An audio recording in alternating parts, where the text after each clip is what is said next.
The Steelers-Panthers matchup has the second highest projected total of the week, and we should get a high-flying affair here for these two offenses. Ben Roethlisberger offered up his annual major injury scare fake-out last week, and then went on to complete a 25-point outing against Baltimore. The Panthers defense ranks dead middle of the pack in sack rate and has allowed the 5th highest touchdown rate this year. Carolina has a solid defense, but you can exploit them through the air, especially if you're a good offense, and I'd say that Pittsburgh qualifies as such. I'm fearlessly forecasting 299 passing yards, 10 rushing yards, 3 scores through the air, but 1 interception.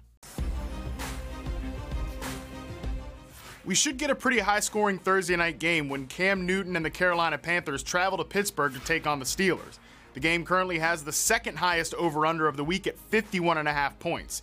Now, the Steelers front has started to play much better of late, with their last 2 opponents scoring fewer than 20 points and their QBs going under 300 yards passing. However, Cam Newton is on a near MVP-type tear right now, and this offense is starting to come together with all the playmakers involved.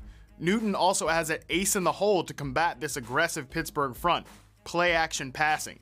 Cam's 131.7 passer rating on play-action throws ranks 4th among quarterbacks this year, and has been employed on 30% of his plays.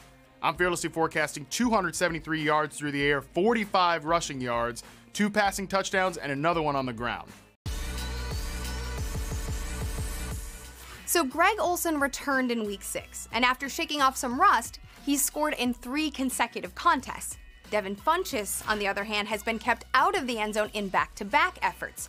His targets and snaps have also declined over the past 2 weeks. With perennial end zone weapon Olsen returning to form and gadgety young players like DJ Moore and Curtis Samuel earning more opportunities, Funchess has become less of a focal point. He'll face the Steelers, who've been quite generous to opposing tight ends, yes, that means Greg Olsen, on Thursday night. I'm fearlessly forecasting 5 receptions for 63 yards.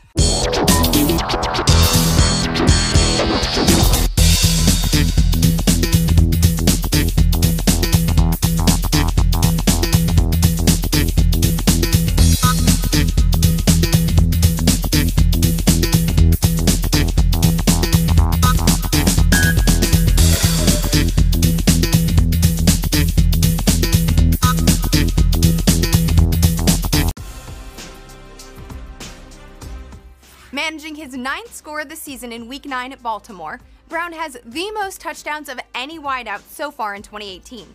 Interestingly, over 57% of his target share has come in the end zone. That's 12 end zone targets over just 8 games. He'll continue to draw high-value looks on Thursday versus the Panthers, a squad that's tougher against the run than the pass. I'm fearlessly forecasting 6 receptions for 69 yards and a touchdown.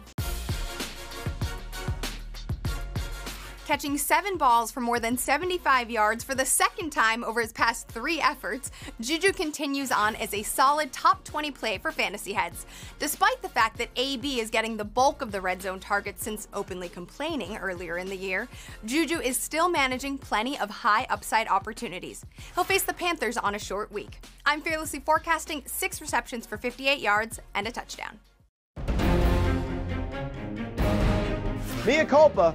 Yeah, this guy is a giant idiot, because I said you shouldn't draft Christian McCaffrey in the back half of round 1 or even in the early portion of round 2 back in August.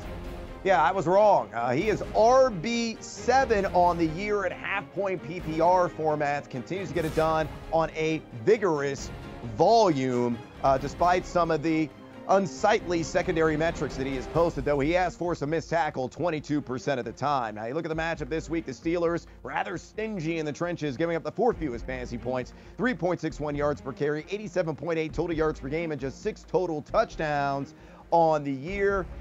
Yeah, I know McCaffrey's been finding the end zone with regularity here of late, but I think he's got to get stymied at the goal line. He goes for just 86 total yards and no touchdown on Thursday night. Le'Veon, who? Come again? Le'Veon what? Le'Veon, yeah, you're worthless because James Conner has rendered you obsolete. A guy that is smashing NFL records with his statistical prowess, and he's going to continue to plow through the competition. Yeah, you look at the matchup this week against the Carolina Panthers. The Charlotte Kitties have allowed the 7th fewest fantasy points, but have given up 4.49 yards per carry to the running back position. Connor, who's racked 3.0 yards after contact per attempt and forced a missed tackle 21% of the time. Yeah, he cranks it up once again. He goes for 138 total yards and another touchdown. Greg Olsen, G-Reg, has rebounded from that foot injury, and he's playing great football right now. He has touchdowns in 3 straight games. Over his last 2 games, he's caught every target that's come his way. He's 10 for 10. It's been a really solid fantasy asset in a year where the tight end position is kind of a minefield. So yes, I think Olsen continues the touchdown streak this week. He's got a matchup against Pittsburgh. Pittsburgh allows the 5th most fantasy points to opposing tight ends. They've allowed 258 passing yards per game. It's a good spot for Olsen on Thursday night. Put me down for 4 catches in this one, 52 yards and a score.